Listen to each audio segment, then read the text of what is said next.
जय हिंद दोस्तों, स्वागत है आपका हमारे YouTube चैनल पे। आज का हमारा टॉपिक लूसेंट से है। तो लूसेंट के वो महत्वपूर्ण भूगोल, वो महत्वपूर्ण ज्योग्राफी पढ़ेंगे आज हम, जो आपकी आगामी परीक्षा के लिए बहुत ही महत्वपूर्ण हैं।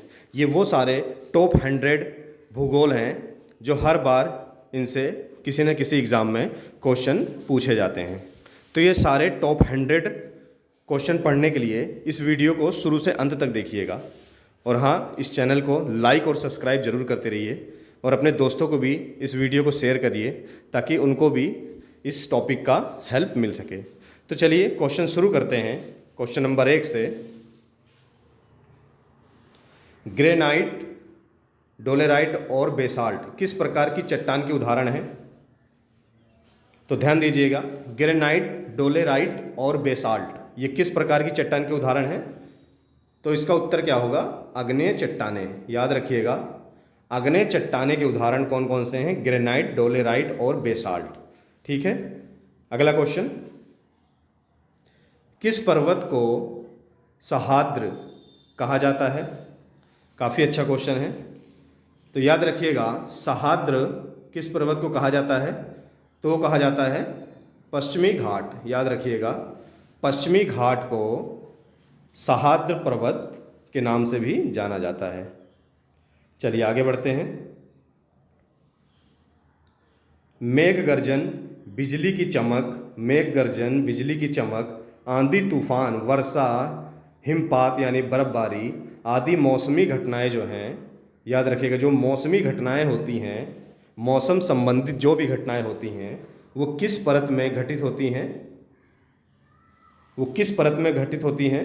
तो इसका राइट आंसर क्या है? क्षोभ मंडल। याद रखिएगा, क्षोभ मंडल जो है उसमें मौसमी घटनाएं जो होती हैं वो होती हैं, मौसम संबंधित जितनी भी घटनाएं हैं वो किस में होती है? क्षोभ मंडल में। याद रखिएगा। नेक्स्ट क्वेश्चन की ओर चलते हैं। सौर ऊर्जा के पृथ्वी तक पहुंचने की प्रक्रिया को क्या कहा जाता है? काफ़ी अच्छा क्वेश्चन है। तो जो सौर ऊर्जा के पृथ्वी तक पहुंचने की प्रक्रिया को क्या कहा जाता है? तो याद रखिएगा, आपतन। क्या कहा जाता है? आपतन कहा जाता है। चलिए आगे बढ़ते हैं। ये सारे क्वेश्चन ज्योग्राफी के बहुत ही इंपॉर्टेंट हैं, हर बार किसी न किसी एग्जाम में रिपीट किए जा रहे हैं। तो क्वेश्चनों को अच्छे से पढ़िएगा और वीडियो को पूरी तरह से देखिएगा ताकि कोई भी क्वेश्चन आपसे छूट ना जाए। उत्तर भारत में चक्रवातीय वर्षा जाड़े में होती है। ये चक्रवात किस सागर से यहाँ पहुँचते हैं? तो वो कौन से हैं? तो याद रखिएगा, भूमध्य सागर। याद रखिएगा, इसका सही उत्तर क्या है? भूमध्य सागर से उत्तर भारत में चक्रवाती वर्षा जाड़े में होती है, यानी ठंड में होती है। ये चक्रवात किस सागर से होकर गुजरती है? तो कहाँ से होती है? भूमध्य सागर। याद रखिएगा, भूमध्य सागर।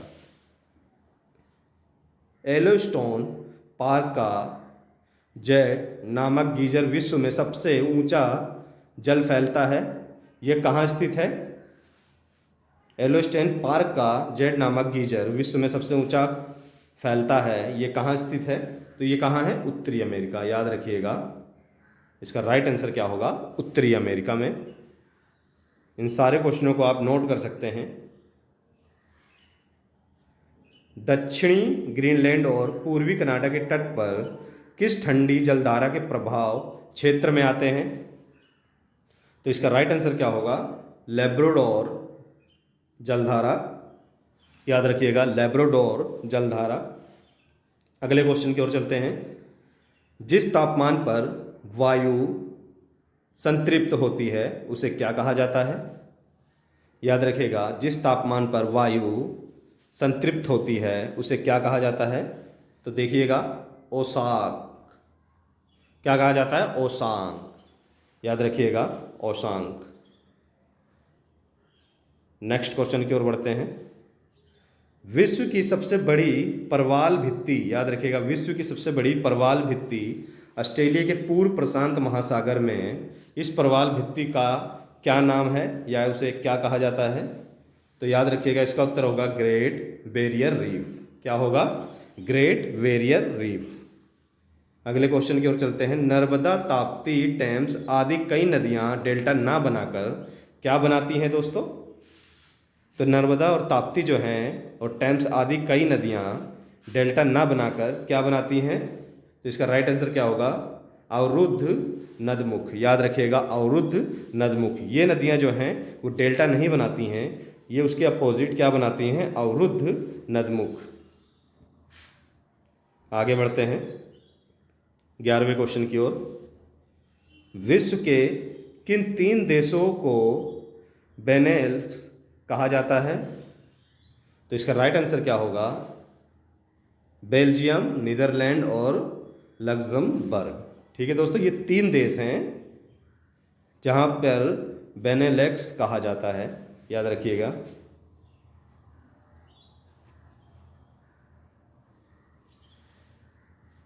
वह नियम जिसके अनुसार किसी भी गतिशील वस्तु का धरातल पर विश्व के घूर्णन के कारण एक निश्चित दिशा में विचलित होता है। तो इसका उत्तर क्या होगा? फेरेल नियम। ठीक है दोस्तों, फेरेल नियम। क्षेत्रफल की दृष्टि से भारत विश्व का कौन सा देश है? तो याद रखिएगा, क्षेत्रफल की दृष्टि से भारत विश्व का 7वां बड़ा देश है। याद रखिएगा, क्षेत्रफल की दृष्टि से भारत विश्व का 7वां सबसे बड़ा है। और सबसे बड़ा अगर पूछ लेगा तो वो कौन सा देश है क्षेत्रफल की दृष्टि से? तो वो है रसिया यानी रूस। याद रखिएगा, रसिया यानी रूस।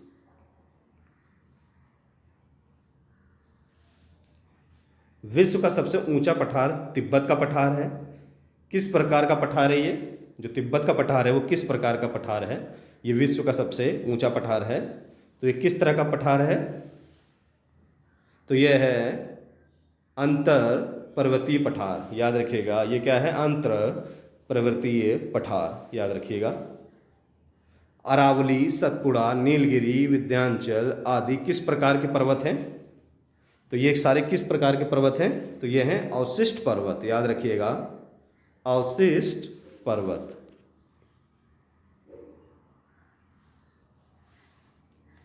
स्थल वनस्पति संरक्षण के लिए वनस्पति उद्यान संरक्षण की कौन सी पद्धति है? तो इसका राइट आंसर क्या होगा? इसका आंसर होगा वाह स्थान संरक्षण।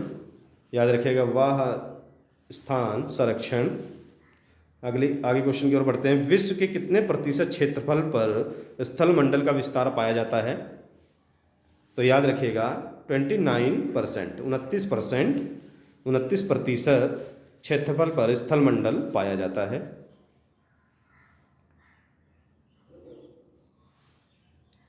विश्व के सबसे बड़े हिमनद का क्या नाम है?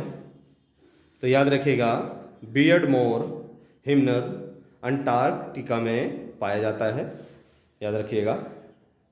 जब सूर्य, पृथ्वी और चंद्रमा अमावस्या व पूर्णिमा के समय एक सीधी रेखा में होते हैं तो सम्मिलित आकर्षण बल के फलस्वरूप क्या होता है? तो क्या होता है दोस्तों? उच्च ज्वार होता है। याद रखिएगा, उच्च ज्वार होता है। जब पृथ्वी, सूर्य और चंद्रमा अमावस्या व पूर्णिमा के समय एक सीधी रेखा में जब होते हैं तो क्या होता है? उच्च ज्वार होता है। रेगिस्तानी भागों में पर्वतों से घिरी बेसिन को क्या कहा जाता है? रेगिस्तानी भागों में पर्वतों से घिरी बेसिन को क्या कहा जाता है? बाल्सन। याद रखिएगा, क्या कहा जाता है? बाल्सन।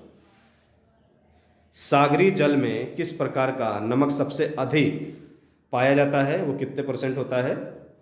77.8% होता है। तो वो कौन सा होता है? Sodium chloride. याद रखिएगा, सोडियम क्लोराइड।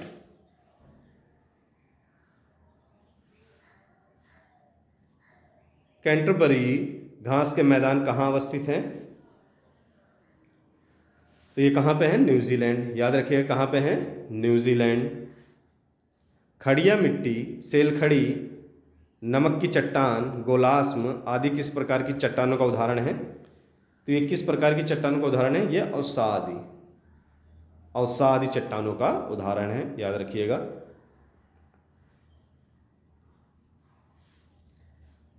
एटना और स्ट्रम्बोली किस प्रकार के ज्वालामुखी हैं? याद रखिएगा, एटना और स्ट्रम्बोली किस प्रकार के ज्वालामुखी हैं? तो यह है सक्रिय ज्वालामुखी। याद रखिएगा, किस प्रकार के हैं? तो यह है सक्रिय ज्वालामुखी। विश्व के कुल अदरक उत्पादन 60% उत्पादन किस भारतीय राज्य में होता है? बहुत अच्छा क्वेश्चन है। तो विश्व का जो कुल अदरक उत्पादन 60% जो उत्पादन होता है वो भारतीय किस राज्य में है? तो वो है उत्तर केरल। याद रखिएगा, क्या है? केरल।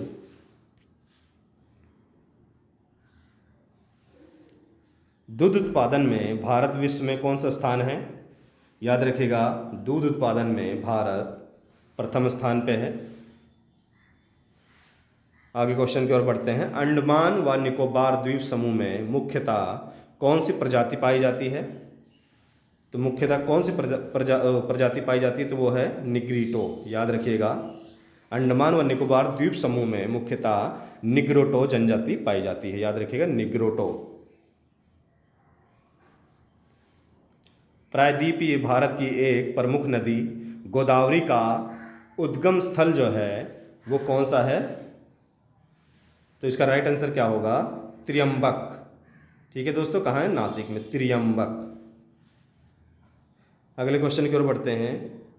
इरमिंगर धारा एक गर्म जल धारा है, ये किस महासागर से संबंधित है? तो इरमिंगर जो जल धारा है, गर्म धारा जो है जल धारा, वो किस महासागर संबंधित है? तो इसका राइट आंसर क्या होगा? आंध्र महासागर। ठीक है दोस्तों, आंध्र महासागर।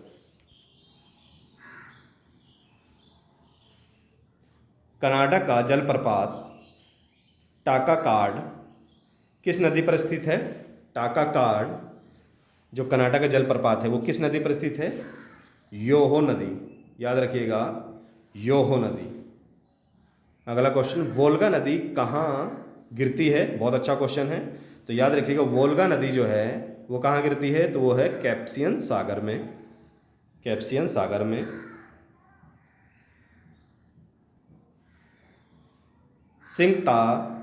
सिंगतालूर सिंचाई परियोजना किस राज्य में है? तो सिंगतालूर सिंचाई परियोजना जो है वो कहाँ है? कर्नाटक में। याद रखिएगा, कर्नाटक राज्य में।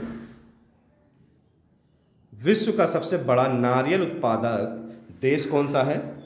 तो वो कौन सा है? भारत है। और भारत में किस राज्य में है? तो वो है केरल में। ठीक है।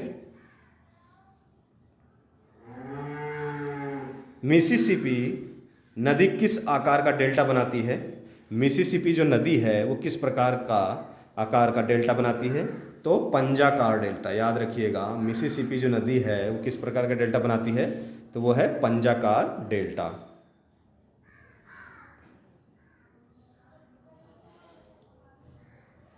क्रेटेशियस तथा पूर्व टर्शियरी काल में होने वाले ज्वालामुखी विस्फोट से निकलने वाले बेसिक लावा से किस प्रकार की उत्पत्ति हुई है? तो इसका उत्तर क्या होगा? दक्कन का पठार। याद रखिएगा, दक्कन का पठार। अगले क्वेश्चन की ओर बढ़ते हैं। यदि मैदान के ऊंचे भाग को बांगर कहा जाता है तो नीचे के भाग को क्या कहा जाता है? बहुत ही अच्छा क्वेश्चन है, कई बार एग्जामों में देखा गया है। यदि मैदान के ऊंचे भाग को बांगर, याद रखिएगा, मैदान का जो ऊंचा भाग होता है उसे क्या कहते हैं? बांगर। और जो निचला भाग होता है उसे क्या कहते हैं? खादर। इसका उत्तर क्या होगा? खादर। याद रखिएगा, निचला भाग खादर और ऊंचा जो भाग होता है उसे बांगर कहा जाता है।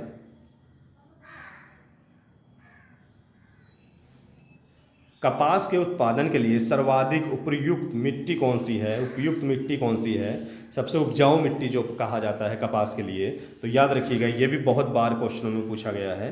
तो काली मिट्टी। दोस्तों, काली मिट्टी जो है वो कपास के लिए सबसे ज़्यादा उपजाऊ मिट्टी है। ठीक है दोस्तों, सबसे ज़्यादा उपजाऊ मिट्टी कौन सी है कपास के लिए? तो वो काली मिट्टी है। चंद्रमा और सूर्य के बीच में पृथ्वी आने पर कौन सी स्थिति निर्मित होती है? बहुत अच्छा क्वेश्चन है।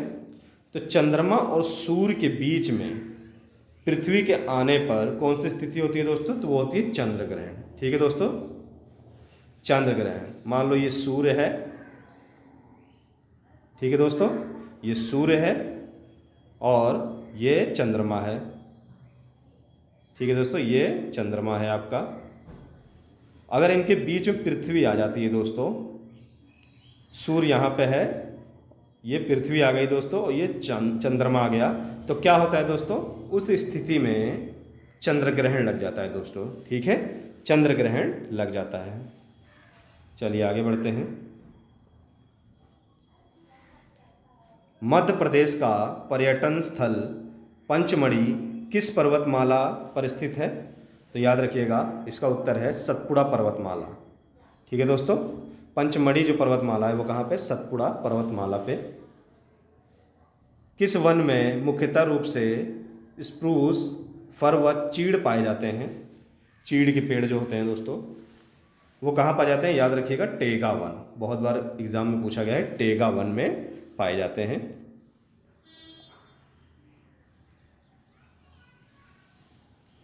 चिल्का झील किस राज्य में स्थित है?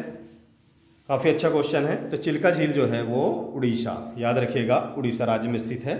अगला क्वेश्चन, पश्चिम बंगाल में गंगा डेल्टा पर मिलने वाली डेल्टाई झीलों को क्या कहा जाता है? तो याद रखिएगा क्या कहा जाता है? बील्स। क्या कहा जाता है? बील्स कहा जाता है। आंध्र प्रदेश में एन्नौर के पास गोदावरी कृष्णा के डेल्टा क्षेत्र के बीच कौन सी झील बनी हुई है? तो कौन सी बनी हुई है दोस्तों? केलेरू झील। याद रखिएगा कौन सी झील है? केलूरी झील। तिब्बत प्रदेश में स्थित मानसरोवर झील का क्षेत्रफल कितना है? तो याद रखिएगा 520 वर्ग किलोमीटर। अगले क्वेश्चन की ओर बढ़ते हैं। क्वेश्चन नंबर 45, भारतीय मानक समय कितने डिग्री पूर्व देशांतर के आधार पर निश्चित किया जाता है? तो याद रखिएगा 82.5 डिग्री। ठीक है दोस्तों, 82.5 डिग्री या 82.5 पूर्वी देशांतर डिग्री। ठीक है दोस्तों, पंजाब में शीत ऋतु में चक्रवातों से भी कुछ वर्षा होती है, उसे क्या कहा जाता है? तो उसे कहते हैं महावट। याद रखिएगा महावट। रबी की फसलें अक्टूबर नवंबर में बोई जाती हैं। याद रखिएगा जो रबी की फसलें होती हैं वो अक्टूबर और नवंबर में बोई जाती हैं। इसकी कटाई कब की जाती है? इसकी बुआई जो होती है वो रबी की फसल की वो अक्टूबर तो नवंबर में होती है, पर ध्यान रखिएगा इसकी कटाई कब होती है? तो याद रखिएगा फरवरी मार्च। ठीक है दोस्तों, फरवरी या मार्च।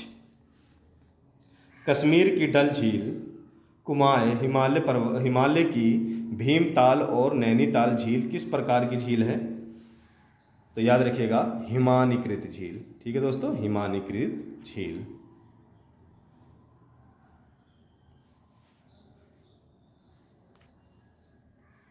खनिज संसाधन की दृष्टि से झारखंड भारत में किस स्थान पर है? तो खनिज संसाधन की दृष्टि से झारखंड जो है वो प्रथम स्थान पर है दोस्तों। केवलादेव घाना राष्ट्रीय अभयारण्य में कौन सा अप्रवासी पक्षी विश्वव्यापी आकर्षण का केंद्र है? तो याद रखिएगा साइबेरियन क्रेन। केवलादेव घाना राष्ट्रीय अभयारण्य में कौन सा अप्रवासी पक्षी विश्वव्यापी आकर्षण का केंद्र है? तो वह है साइबेरियन क्रेन।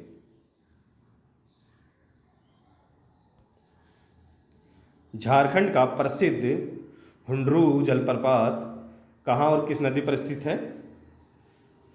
तो याद रखिएगा रांची में स्वर्ण रेखा नदी पर। याद रखिएगा रांची में स्वर्ण रेखा नदी पर।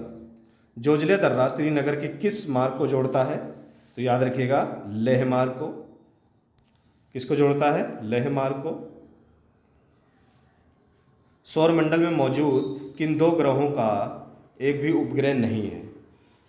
तो सौरमंडल में जो ग्रह हैं दोस्तों वो कौन से दो ग्रह हैं जिनका कोई उपग्रह नहीं है? तो याद रखिएगा बुध और शुक्र। बुध जो कि सबसे छोटा है, तो शुक्र जो है पृथ्वी से मिलता जुलता ग्रह है, जिसको चमकीला ग्रह भी कहा जाता है या पृथ्वी की बहन भी कहा जाता है। ठीक है दोस्तों, चने का उत्पादन सबसे अधिक किस राज्य में होता है? तो याद रखिएगा मध्य प्रदेश। चने का जो उत्पादन है वो मध्य प्रदेश में सबसे ज़्यादा होता है। अगले क्वेश्चन की ओर बढ़ते हैं। क्वेश्चन नंबर 55, हेमवती, स्वर्णवती किस नदी की सहायक नदियां हैं? तो याद रखिएगा कावेरी। इसका राइट आंसर क्या होगा? कावेरी। किस वृक्ष को पर्णपाती वनों का राजा कहा जाता है? तो साल का जो वृक्ष होता है दोस्तों, साल का, उसे पर्णपाती वनों का राजा कहा जाता है। बरौनी का तेल शोधक कारखाना किस देश के सहयोग से बना है? तो ये बना है रूस दोस्तों। पूर्व सोवियत संघ रूस के द्वारा बना है। अम्ल वर्षा होने के लिए सर्व प्रमुख पर्यावरणीय प्रदूषक है, वो कौन सा है? तो इसका राइट आंसर क्या होगा? सल्फर डाइऑक्साइड, याद रखिएगा सल्फर डाइऑक्साइड। भारत में सर्वाधिक वर्षा कहाँ होता है? तो कहाँ होता है दोस्तों? मासिंग राम में होता है दोस्तों। इससे पहले कहाँ होता था? वो चिरापुंजी में, पर अब यहाँ पे मासिंग राम में बढ़ गया है दोस्तों। ठीक है। अनंत सागरीय भूकंपों द्वारा उत्पन्न लहरों को क्या कहा जाता है? तो सुनामी दोस्तों। ठीक है। जो सागरी जो भूकंप आते हैं, जो पानी में जो भूकंप आता है दोस्तों, तो उसे क्या कहते हैं? सुनामी का नाम दिया गया है दोस्तों। आटाकामा मरुस्थल किन दो देशों में फैला हुआ है? बहुत अच्छा क्वेश्चन है, कई बार एग्जाम में देखा गया है। तो पेरू व चिली। ठीक है दोस्तों, पेरू या चिली। दोस्तों आप अगर किसी भी तरह की एग्जाम की तैयारी कर रहे हैं तो ये जितने भी टॉप 100 ज्योग्राफी के क्वेश्चन हैं आपके लिए बहुत महत्वपूर्ण साबित होने वाले हैं। हर बार किसी न किसी एग्जाम में पूछे जा रहे हैं और आगे भी पूछे जाते रहेंगे, तो इनको अच्छे से ध्यानपूर्वक पढ़िएगा। चलिए क्वेश्चन की ओर चलते हैं। क्वेश्चन नंबर 62, विश्व की झीलों में सबसे बड़ी झील कैस्पियन सागर है। किस प्रकार के पानी की झील है ये? तो दोस्तों ये खारा पानी की झील है। याद रखिएगा कैस्पियन सागर जो है सबसे बड़ा सागर वो झील है, पर ये खारे पानी की झील है। भारत का एकमात्र सक्रिय ज्वालामुखी किस द्वीप पर स्थित है? तो अंडमान निकोबार द्वीप समूह पर। याद रखिएगा भारत का एकमात्र सक्रिय ज्वालामुखी कहाँ पर है? वो अंडमान व निकोबार द्वीप समूह पर है। न्यूट्रॉन तारा घूर्णन के दौरान रेडियो तरंगे उत्सर्जित करती हैं, उन्हें क्या कहते हैं? न्यूट्रॉन तारा घूर्णन के दौरान रेडियो तरंगे उत्सर्जित करती हैं, उसे क्या कहते हैं? पल्सार। याद रखिएगा पल्सार। सतलज नदी पर नाफ्ता जाकड़ी परियोजना किस राज्य में स्थित है? तो वो है हिमाचल प्रदेश। याद रखिएगा कहाँ पे है? हिमाचल प्रदेश। अगले क्वेश्चन की ओर चलते हैं। कनाडा में स्थित टाकाकाउ जलप्रपात किस नदी पर स्थित है? तो योहो नदी पर। याद रखिएगा योहो नदी पर। प्रायद्वीप भारत की एक प्रमुख नदी गोदावरी का उद्गम स्थल कहाँ है? तो वो कहाँ पे है दोस्तों? त्रावांक नासिक में। याद रखिएगा त्रावांक नासिक में। विश्व में सर्वाधिक 330% लवणता वाली झील कौन सी है दोस्तों? तो वह है वान झील। याद रखिएगा वान झील। विश्व की सर्वाधिक 330% लवणता वाली झील है वान झील। पेरी और स्टेपी प्रदेशों में सबसे अधिक क्या उपजाया जाता है? तो इसका राइट आंसर क्या है? गेहूं। याद रखिएगा पेरी और स्टेपी प्रदेशों में सबसे ज़्यादा अधिक उपजाया जाने वाला फसल जो है वो गेहूं है। अगले क्वेश्चन की ओर। आधी रात्रि के सूरज का देश। ठीक है दोस्तों, आधी रात्रि के सूरज का देश, लैंड ऑफ नाइट सन, किसे कहा जाता है? तो नॉर्वे। ठीक है दोस्तों, नॉर्वे।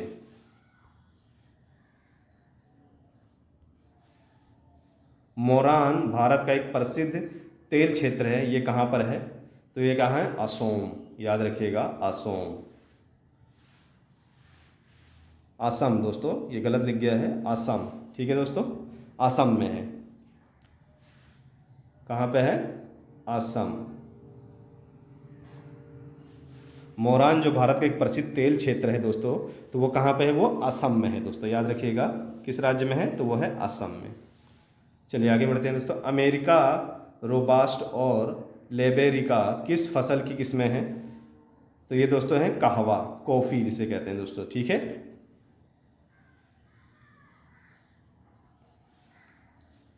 विश्व में चुकंदर की चीनी का सबसे बड़ा उत्पादक देश कौन सा है? तो इसका राइट आंसर क्या होगा? रूस। याद रखिएगा विश्व में चुकंदर चीनी का सबसे बड़ा उत्पादक देश कौन सा है? तो वह है रूस। टोंस्क टोंस्क किस प्राकृतिक प्रदेश में पड़ता है दोस्तों? तो ये पड़ता है टेगा प्रदेश में। याद रखिएगा टेगा प्रदेश में टोंस्क। गेहूं की खेती के लिए कौन सी जलवायु सबसे उपयुक्त है या जरूरी है? तो वो कौन सी है दोस्तों?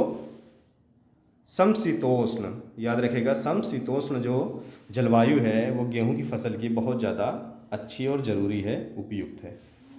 अगले क्वेश्चन की ओर बढ़ते हैं। चीन का मैनचेस्टर किसे कहा जाता है? याद रखिएगा दोस्तों संघाई। चीन का मैनचेस्टर संघाई को कहा जाता है। सोम्पेन एक पिछड़ी प्रजाति है, इसका निवास कहाँ पर है दोस्तों? बहुत ही इंपॉर्टेंट क्वेश्चन है दोस्तों, कई बार एग्जामों में देखा गया है, तो याद रखिएगा ग्रेट निकोबार। ठीक है दोस्तों, सोम्पेन जो एक पिछड़ी प्रजाति है या जनजाति है, उसे क्या कहा जाता है? वो कहाँ पाई जाती है? ग्रेट निकोबार में। अगला क्वेश्चन, तिब्बत में ब्रह्मपुत्र नदी को किस नाम से जाना जाता है? बहुत ही अच्छा क्वेश्चन। तो तिब्बत में ब्रह्मपुत्र नदी को क्या कहा जाता है दोस्तों? तो याद रखिएगा सांगपो। जब तिब्बत से वो इंडिया में प्रवेश कर देती है उसे ब्रह्मपुत्र कहने लगते हैं। ठीक है दोस्तों, क्या कहने लगते हैं? ब्रह्मपुत्र। और यही जब बांग्लादेश में प्रवेश कर जाती है ब्रह्मपुत्र, तो इसे क्या कहते हैं? जमुना। याद रखिएगा, जमुना।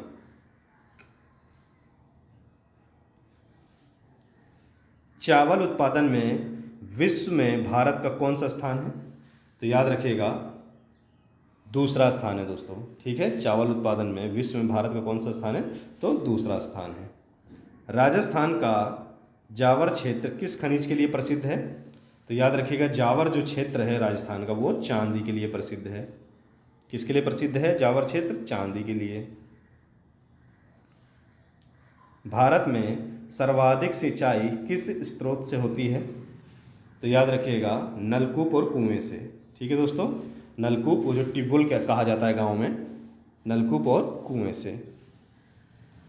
महाराष्ट्र में किस मिट्टी का विस्तार सर्वाधिक है? तो याद रखिएगा काली मिट्टी। अगर वहाँ काली मिट्टी ज़्यादा होती है तो दोस्तों काली मिट्टी किसके लिए सबसे ज़्यादा उपजाऊ है? कपास के लिए। ठीक है दोस्तों, किसके लिए उपजाऊ है काली मिट्टी? कपास के लिए।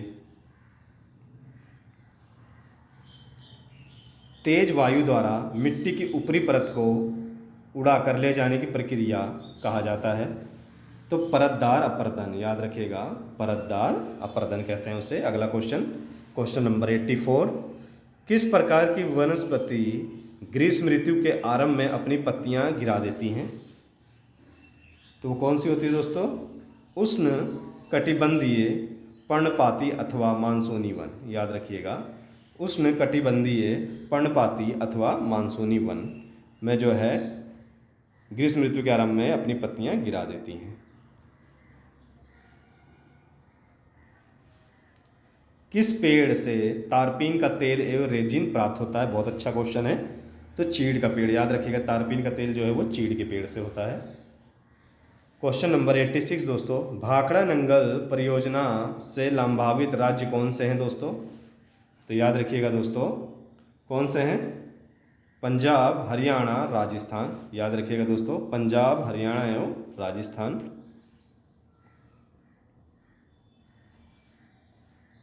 सर्वाधिक नलकूपों की संख्या किस राज्य में है दोस्तों? तो ये है उत्तर प्रदेश में आपके। ठीक है दोस्तों, उत्तर प्रदेश में। भारत में सर्वाधिक खनिज तेल कहाँ से प्राप्त किए जाते हैं? कहाँ से होते हैं दोस्तों? सर्वाधिक खनिज तेल कहाँ से प्राप्त किए जाते हैं? तो बॉम्बे हाई से। याद रखिएगा कहाँ से? बॉम्बे हाई से।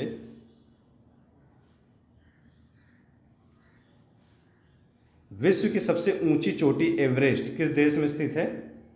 नेपाल। एवरेस्ट की जो ऊंचाई है दोस्तों वो कितनी है?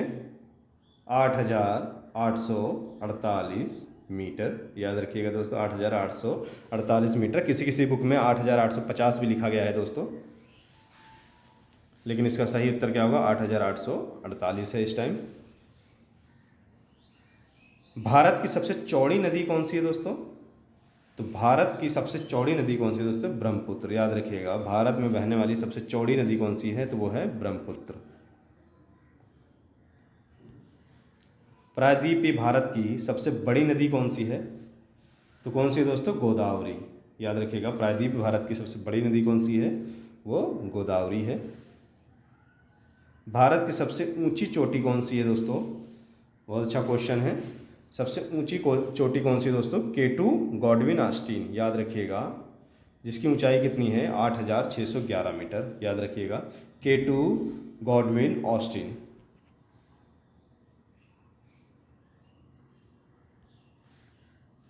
भारत का सबसे उत्तरी बिंदु कौन सा है? याद रखिएगा बहुत ही इंपॉर्टेंट क्वेश्चन है। तो भारत का सबसे उत्तरी बिंदु जो है दोस्तों वो क्या है? इंदिरा कौल। कहाँ पे है दोस्तों? जम्मू कश्मीर में। याद रखिएगा इंदिरा कौल भारत का सबसे उत्तरी बिंदु है दोस्तों। कौन सा देश पहले श्याम के नाम से जाना जाता था? याद रखिएगा, थाईलैंड। थाईलैंड जो है पहले श्याम के नाम से जाना जाता था। भारत के रत्न एवं आभूषण का सबसे बड़ा आयातक देश कौन सा है दोस्तों? तो भारत के रत्न एवं आभूषण का सबसे बड़ा आयातक देश है दोस्तों अमेरिका। याद रखिएगा, अमेरिका। ऑस्ट्रेलिया में सबसे लंबा दिन कब होता है दोस्तों? याद रखिएगा, ऑस्ट्रेलिया में सबसे लंबा दिन होता है 22 दिसंबर। ठीक है दोस्तों, 22 दिसंबर को। अधिकांश मौसम संबंधित घटनाएं वायुमंडल के किस भाग में होती है? तो मौसम से संबंधित जितनी भी घटनाएं होती हैं दोस्तों, क्या होती हैं? वो क्षोभ मंडल में। याद रखिएगा, मौसम संबंधित जितनी भी घटनाएं हैं वो क्षोभ मंडल में होती हैं। विश्व के मानचित्र के सबसे पहले निर्माणकर्ता कौन है दोस्तों? कौन है? अनेक्जीमेंडर। याद रखिएगा, विश्व के मानचित्र के सबसे पहले निर्माणकर्ता कौन है? अनेक्जीमेंडर।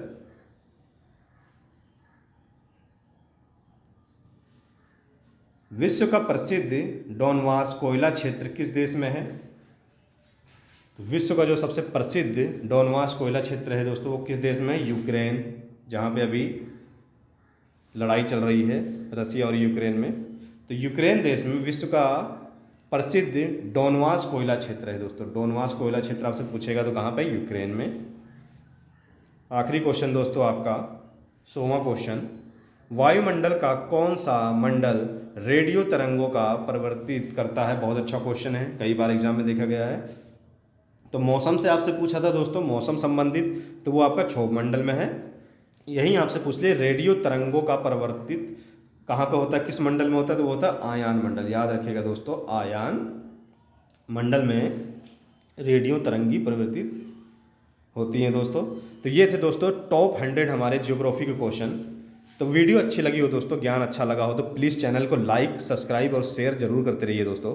आप लोगों का सपोर्ट बना रहेगा तो हम ऐसी अच्छे इंपॉर्टेंट क्वेश्चन आपके लिए लाते रहेंगे, जो आपके आगामी एग्जाम के लिए बहुत ही हेल्पफुल साबित होंगे दोस्तों। तो चलिए दोस्तों, फिर से एक बार मिलेंगे नेक्स्ट वीडियो में एक अच्छे और इम्पॉर्टेंट टॉपिक के साथ।